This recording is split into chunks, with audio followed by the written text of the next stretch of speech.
Implantée depuis 1994 au cœur de la Drôme des Collines, la ferme de Cocagne travaille dans l'insertion par l'activité économique.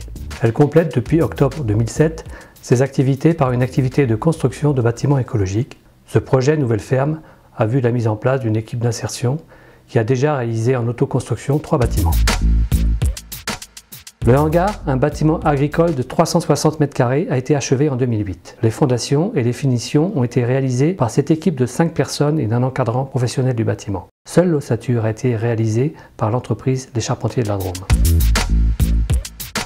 Le deuxième bâtiment, le Fenil, a été entièrement autoconstruit en 2009. Du permis de construire aux finitions en passant par le terrassement, les fondations et l'ossature.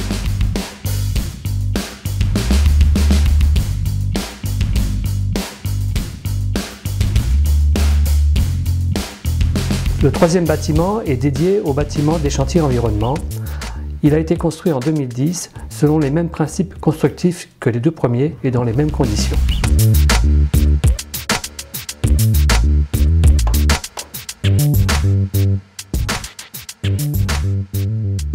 En parallèle de ces réalisations, Philippe Hamet d'AMT Architecture a travaillé depuis le début sur ce projet, avec une équipe de la ferme de Cocagne composée de salariés et d'administrateurs. Ils ont travaillé en commun sur un programme qui préfigure la nouvelle ferme. Dès l'origine, en 1994, la ferme de Cocagne, un des premiers jardins de Cocagne en France, a développé le maraîchage biologique comme outil d'insertion par l'activité économique. Rapidement, l'utilisation de la traction animale s'est imposée comme un moyen écologique efficace pour travailler la terre.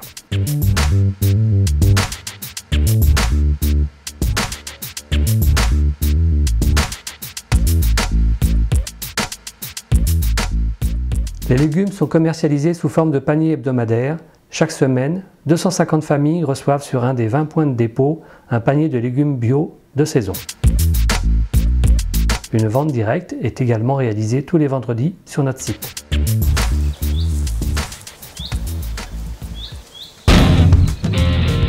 Une autre activité a pris au fil des années beaucoup d'ampleur pour voir jusqu'à 4 équipes travailler, c'est celle des chantiers environnement.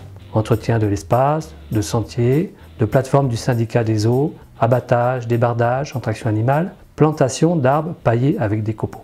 Les objectifs de ces chantiers sont avant tout sociaux et professionnels. Il s'agit de remettre en selle des personnes éloignées de l'emploi pour des raisons diverses et de leur fournir l'occasion de renouer avec le travail et la formation.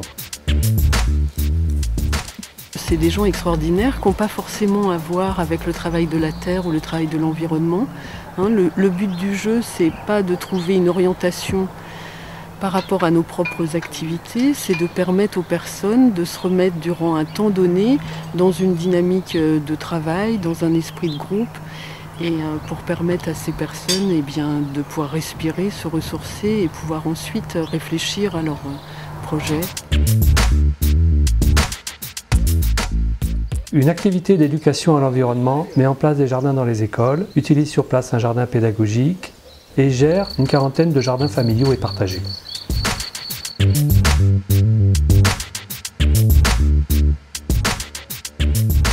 Après 10 ans de fonctionnement, la ferme se trouvait toujours dans des AGECO non isolés, chauffés à l'électricité.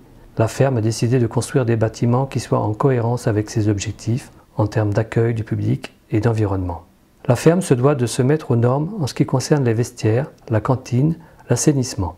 Dans le projet Nouvelle Ferme, l'assainissement se fera par la technique de la filtration dans des bassins plantés de roseaux. Ces phragmites qui déjà poussent naturellement dans les canaux autour de la ferme. 2 bâtiments restent à construire. Le bâtiment principal comprenant la cantine, les bureaux de l'activité de l'association, le réfectoire et un logement pour un gardien. Ce bâtiment de qualité environnementale présentera des caractéristiques bioclimatiques. Toujours avec une ossature bois, ces murs seront montés avec des bottes de paille. L'isolation sous le toit sera également réalisée avec des bottes de paille. Il sera chauffé par une chaudière à plaquettes. La filière bois est en pleine expansion dans la Drôme. La ferme de Cocagne pourra fournir par ses chantiers environnement une partie de ces plaquettes. Le dernier bâtiment sera celui du maraîchage. Il comprendra un espace de lavage des légumes, une salle de conditionnement, un point de vente pour la vente directe et une chambre froide avec récupération de chaleur. Il sera tempéré par un puits canadien, cette technique qui concentre les calories du sol et qui les utilise dans le bâtiment en hiver et qui va permettre de rafraîchir les locaux en été. Les cloisons seront en briques de terre crue qui seront fabriquées par l'équipe. Une activité va donc démarrer afin de produire et commercialiser ces briques localement. Le bâtiment accueillant les chantiers environnement devrait recevoir une couverture en photovoltaïque de 120 m². Cette toiture permettra à la ferme de contribuer à la production d'énergie renouvelable.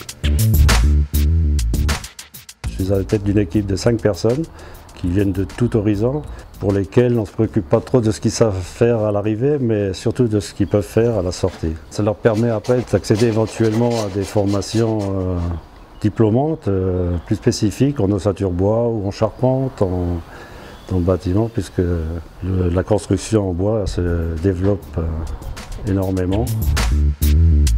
Le chantier éco-construction offre en soi une formation de terrain, mais de nombreuses formations sont également mises en place pour les salariés en insertion dans plusieurs domaines de ces métiers d'avenir. Plusieurs centres de formation sont partenaires, comme Néopolis de l'INED, de la Chambre de commerce et d'industrie, le Greta Viva 5 et l'association Oikos. Le chantier de la ferme est attendu par ces centres comme un chantier école.